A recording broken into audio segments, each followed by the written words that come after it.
Hey, good night, beautiful fivers. Thank you for coming back to this channel and thank you for coming back for another Ready to Love review. My name is Anisha and I am the host of the podcast 5 Years to 40, the podcast and community dedicated to millennials who are talking, thinking, and taking tremendous steps towards a fascinating life. We talk about overcoming the overwhelm of getting older and making sure that we're doing all we can do to have success and freedom in areas of our careers, our relationships, our finances, and our health. Now, because we talk about relationships, I decided to do a review for the show Ready to Love. It has been a favorite of mine from since it came out, so I decided to just do that. And if it's your first time joining, thank you and welcome to the 5 Years to 40 platform. I hope you find a lot of great information here. And if you're returning, hey, thank you for coming back. Okay, so that was a long intro. Let me get right into this week's episode. I'm reviewing for season 5. I heard it's being called season 4, but season 5, episode 3. Okay, so guys, this week, honestly, I don't think a lot happened. And so I will not belabor any points. I'm just going to go through it really quickly. The episode opened with the singles meeting up for the brunch. If you guys remember last time, they had done the same thing. Last season, they had done the same thing.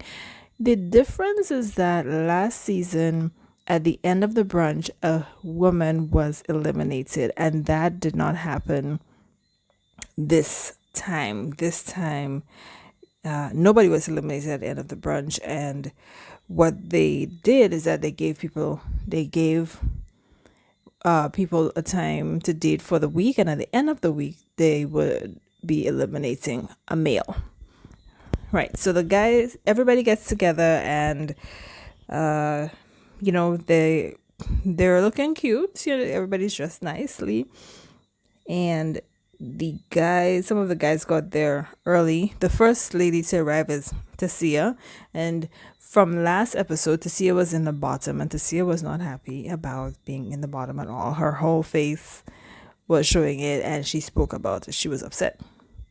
She came in, she looks good. She's dressed in this pink shirt, kind of blazer dress, and she goes right at the guys. She asked them, why did they not pick her and why she was in the bottom. I thought it was really brave. I also don't know if some of the guys would have appreciated that directness, but they handled it well and they joked it off. Most of them said they didn't get to speak with her and whatnot. The guys wouldn't give you a straight answer anyway, even if they were the ones saying it was that you can go home. But anyhow, they handled it, but she seemed to be okay.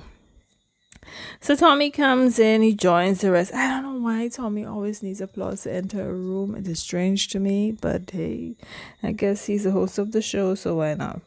He comes in, there's a lot of applause and speaking. He gives them the general idea that they're going to be doing this brunch, getting to know each other, and they should be basically like setting up dates so that during the week they get to spend more time with each other with the intention to have elimination at the end of the week. Right? So yeah, that's what they did. And then so they move off, and then we see that the scene changes to where before we go into the dates, during that night, I saw that Corey and Sabrina, fake Rena, was having a conversation. I have to tell you, she gonna give him some good advice, because Corey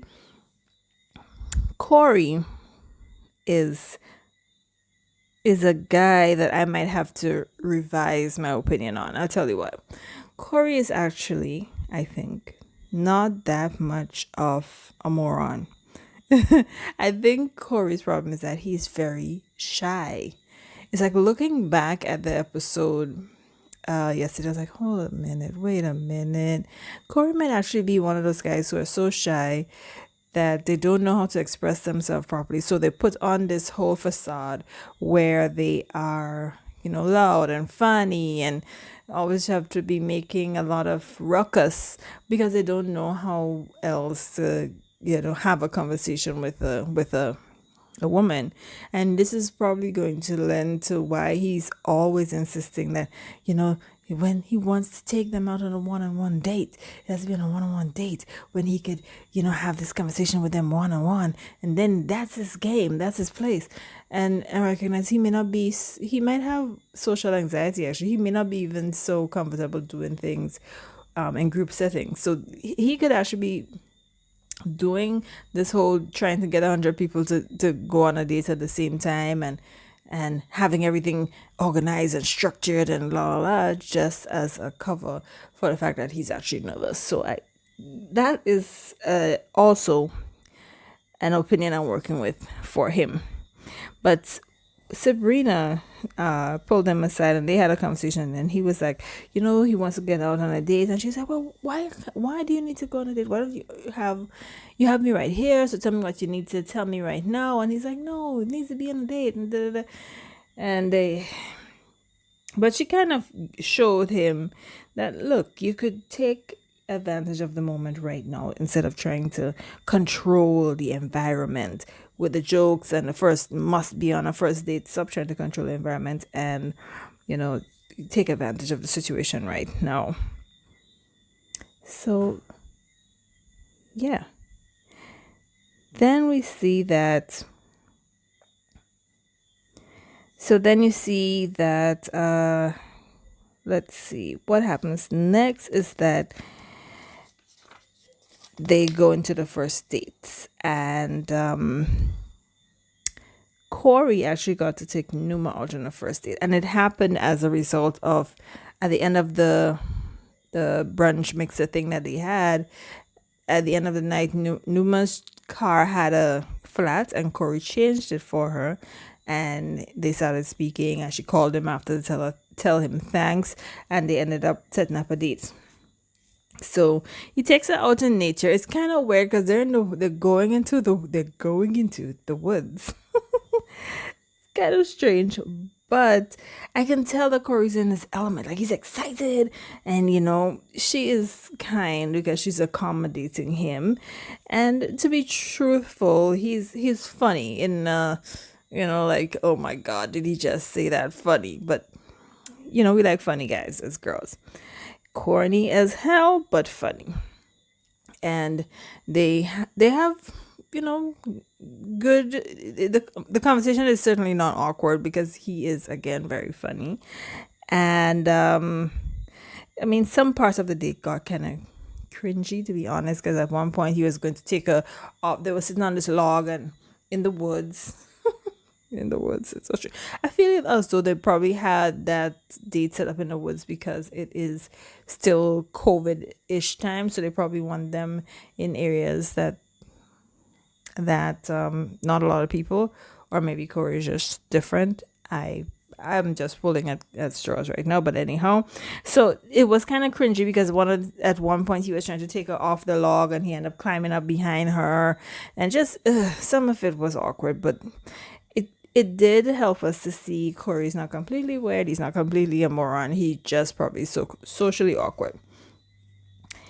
Okay, so that's that first date. Also, another first date we saw was Crazy Camille. She invited Courtney. Courtney is that girl I told y'all I really like with her hair, and she's so beautiful and fresh and a great sense of style. And Camille invited Walter out and Cornelius. Now, Camille in her confessional said that she wanted to see how close Courtney and Cornelius was, and so that she can shut it down. She keeps giving me this Denise vibe. I do not appreciate it. I don't know if they want her to do that to give more life or drama to the show, because like I told y'all in the last week, like, the show has become really hypersexualized, and just it's more for the rating. So there's a lot of things on there that's more for drama and not necessarily as teaching as earlier episodes were, where you can say, maybe that is why guys behave like this. You had some little aha moments while you're enjoying the relationships unfolding. This right now looks, I don't know, it's really staged. But Camille is going on and she's talking about, Cornelius is a boyfriend and she wants to shut down between what's going on between him and Courtney. I don't even think that she's faking the flightiness. Like, I feel as though that is actually who she is, and it's awkward and it's immature and doesn't fit with the show. Okay, so Will Parker and nephew Tommy, you guys need to look at that. Anyhow, she starts talking about religion. Walter says he is not religious. He is spiritual. But Cornelia steps up and says, Jesus Christ is his Lord and Savior, which I love, stand on that. And Camille had a fan earlier, like a handheld fan, those, the rotor one, like that works with batteries, and she have it out. Camille is just strange lady. But anyhow, so she starts talking about she's a preacher daughter, and she is grew up in the church, and I guess it's because Cornelius just talk about his faith, and she's scouting for talent to let him know that she is definitely the one. And I don't know, she grew up in the church and she's a pastor daughter and all that mess. But look, these 3 engagements that she broke off from, some not. Where's the love, Camille? Courtney also says that she grew up in the church, and what I love is that she took the time to say, in relationships, she always makes sure that she prays over her man, and that is so precious, so important as a Black woman to do. Pray for your man. So Cornelius likes both of them. He's like, ooh, they head and head. Ooh, so beautiful. Both of them praying women. Walter did not like being the third wheel, because clearly Camille only bring Walter along so that she can have an excuse to interrogate Courtney. But Walter is no fool. He sorted out one time, and he's like, guys, I have to go back to work, la la la. So he excused himself because he saw what that mess was about. So that was that first date. The next date was Zadia and Tyrone. Now, Tyrone is the guy I told you guys last week is ex-military, and he had this nervousness that was kind of like a lot of energy around it. So Zadia is the workout person. The workout she has a gym or something. She has a gym. And so she and Tyrone meet up for coffee. She's dressed in workout clothes. I can't get it. I mean, her body is banging because sis works out. But why would you show up on a date in workout clothes? I just don't get it. Maybe she was on her way to the gym. It seemed as though it was a morning date, so I'm gonna let her slide. But I don't get it. He liked it. His eyes was like, oh my gosh, she's everything. And he started talking a lot. He talked a lot. Surprisingly a lot for him, for his personality that he gave off. Really seemed like as though he was a reserved guy, but he ended up talking a lot and sharing that he suffered from PTSD because of when he served in the army.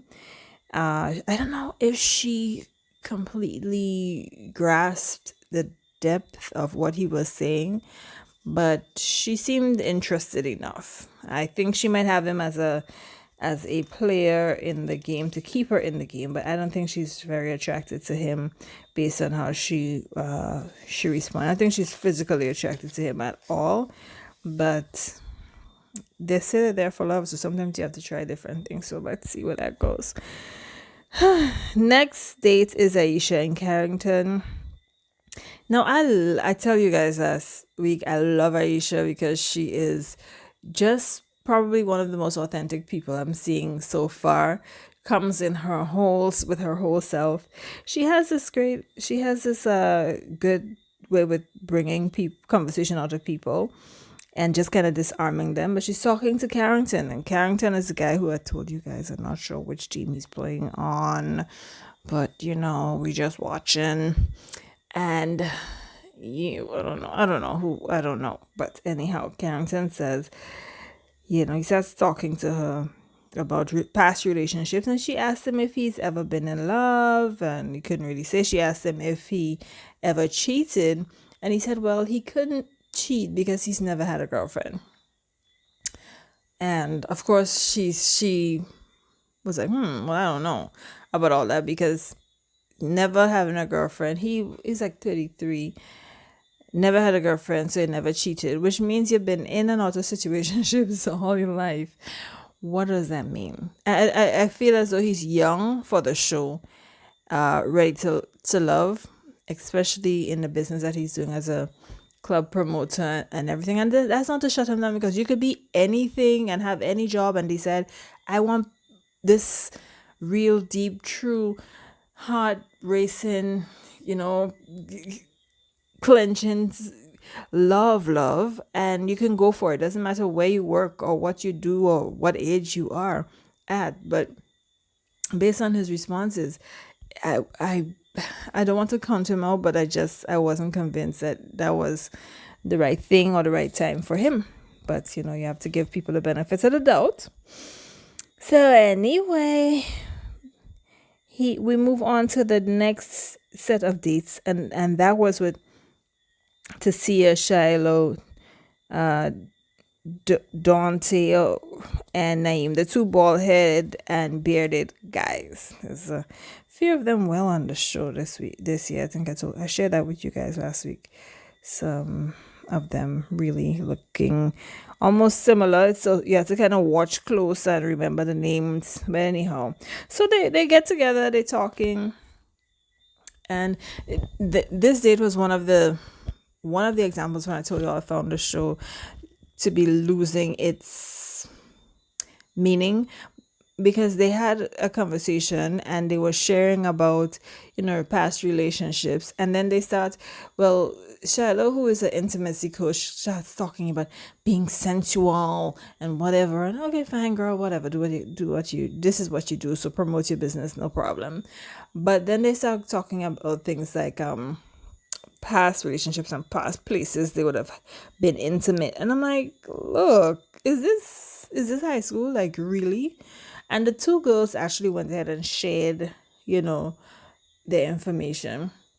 When I got to Tasia, she's like, all I can say is whoever is with me is gonna be really happy. And I thought that was a good answer, because this is not high school to be out here spilling your guts about where you did, what you did, and who you did it with. That and raining at this age, stop it. And the show has people who are almost 40 and plus, and you're out here having these juvenile conversations. We're talking about getting ready to love. I believe in fun and play and laughter and zest and old talk. In the Caribbean, we do a lot of old talk. That's fine. But look, oh gosh, it just didn't feel right. And you know what made it even more uncomfortable? The guys didn't share anything. They didn't dish on anything about themselves or their past relationships. And if they did, it was edited out, which makes me a little ticked off. Okay, so because here we are again, the women out on the streets, black women out in the streets, okay, with all our business exposed. I don't like it. It needs to stop. So anyway, they had that conversation. I didn't get no value from it, but that's that. So we move into the first elimination meeting. Aisha actually wasn't able to make it because she had an accident. But Phil, who is my favorite guy on the show, you guys, he is my crushing guy on the show. He's so cute, and I don't know, something about him just gives me good vibes. So I hope he doesn't disappoint me. I hope he's one of those nice ones and have a good thing with whoever he decides to be with. But anyhow, she had an accident and Phil went to rescue her, and I thought that was so sweet. So they start talking, and Camille is in her flighty, fidgety self talking about her Black King Cornelius, and I just want to tell her, stop talking, Camille. Anyhow, as she's sharing about her connection with Cornelius, a few of the other ladies around the table start saying the same thing. Because Courtney, well, we know Courtney. Carrie says she had a great connection with him too. And there's another lady. I can't remember the name, but there was another one who said she had a connection with Cornelius too. So Camille, her boyfriend in her head is already cheating. So I don't know if she's going to work with that. Then they started talking about, the guys and how the dates went. They had a conversation about Tyrone because Tyrone and Carrie hit it off from day one. And, she did say that she liked him. She was the person who said she wanted somebody who's shy and calm. And he's shy and calm. But apparently he said that he had too much other relationships. Well, he had three other stronger connections, and so he didn't want to pursue it with her anymore. And he just kind of called her out of the blue and cut her off without much of an explanation. So I was just so pissed off at that guy. I will not say any. I don't want to be sounding too negative on these reviews, guys, but yeah, he just kind of, put it to the side. I don't like it, and I thought that could have been handled better. So we'll see how it goes in the next episode. So Sabrina talked about a date or a conversation she had with Carrington. None of it was shown, but she said that she was talking to him about her being so much older than him, and he was really fussy and snippy and saying, well, he know what he's doing, and if she don't want to be with a younger person, that's her business, and and I just thought, Carrington just isn't, something about him just doesn't go quite right. I mean, how you could be upset with somebody who's asking you a genuine question. This is her being vulnerable to ask if you're sure you want to be with somebody who is older. I would have that concern. It's a legitimate concern. I don't understand why he'd be upset about that. Anyhow, so we continue, and the ladies talked about this among themselves to see who will be the bottom two, and apparently that was Corey and Carrington. Camille talked to Carrington. She talked around and around the mulberry bush and around the mulberry bush again, and he basically had to say that he was not ready to love. He was the one eliminated. Tasia talked with Corey, gave him all his warnings that was needed, but she ended up laughing with him because Corey is a really funny guy, y'all. And so he's gonna be in the next episode and continuing on the season. It was a good watch, I have to say. I thought I kind of felt like it could have had something more, but I'm thankful for being able to watch the episode. Thank you guys for joining me this week. Be sure to join me again next week. And in the meantime, take care of yourself, take care of your loved ones. Remember to subscribe to the podcast. Remember to share it with your friends. Remember to leave comments if you think differently about the people that in the description, and just let me know what you're thinking about as you watch this show, and we can keep in touch with each other. I love you so much for viewing and for watching, and